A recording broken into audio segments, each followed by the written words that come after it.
All right, let's get started. Chapter 1, Innocence Lost. I know I titled it Innocence Lost, but I want you guys to know that as a child, I was a happy child, and my good days did outweigh my bad days. So I don't want you to think I was just some, lost, helpless, child. That wasn't the case, but I was a happy child in every sense of the word. My smile was genuine, my heart was pure, and my joy came easy. I remember even as early as 7 or 8 years old, I would frequently think to myself, I am blessed, I am favored by God. That is true, and I know that had to be the leading of the Holy Spirit. I remember being a young boy, and I remember always being happy, always being joyful, always smiling, always laughing. Like I said, I had a good childhood. I had really great parents. My mom, for the time that she was single, always looked out for us, always provided for us. Every Christmas I got everything I wanted. I never walked in lack of anything. So let's move on. Let's skip to page 15, second paragraph.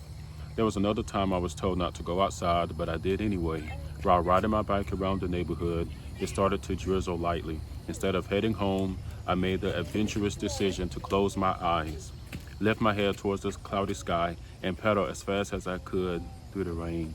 Y'all, I don't know why I did this, but I'm telling you, I remember it started to drizzle and I was almost to my driveway. And I remember thinking, I can close my eyes and make it to my house because I know exactly how many pedals it'll take to get to my driveway.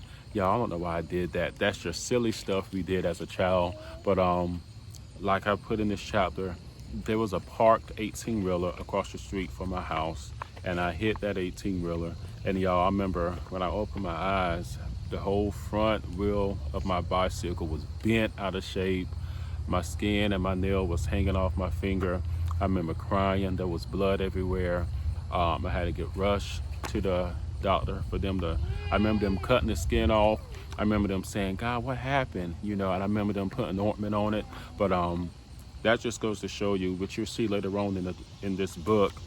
At this young age, I was outside a lot, very adventurous, very happy, very daredevilish. And so later in this chapter, when I go into all of a sudden not going outside anymore and staying in the house, I want you guys to make sure you notice that in your own children in case something happens or something you may not know about that take place in their life. If their attitude, if their demeanor, if their normal, their normalcy all of a sudden change out the blue, take that as a sign that there's something going on and be proactive on your part and get them help. Church, therapy, whatever your means are. So, yeah. All right, let's go to page 16, last paragraph. Those early years were a foundation, a spiritual imprint, a reminder that before the enemy came in like a flood, the Spirit of the Lord had already lifted a standard. And though I didn't know what was coming, God did, and He made sure I had a taste of joy before I ever experienced sorrow. He gave me light before I ever had to walk through darkness because He knew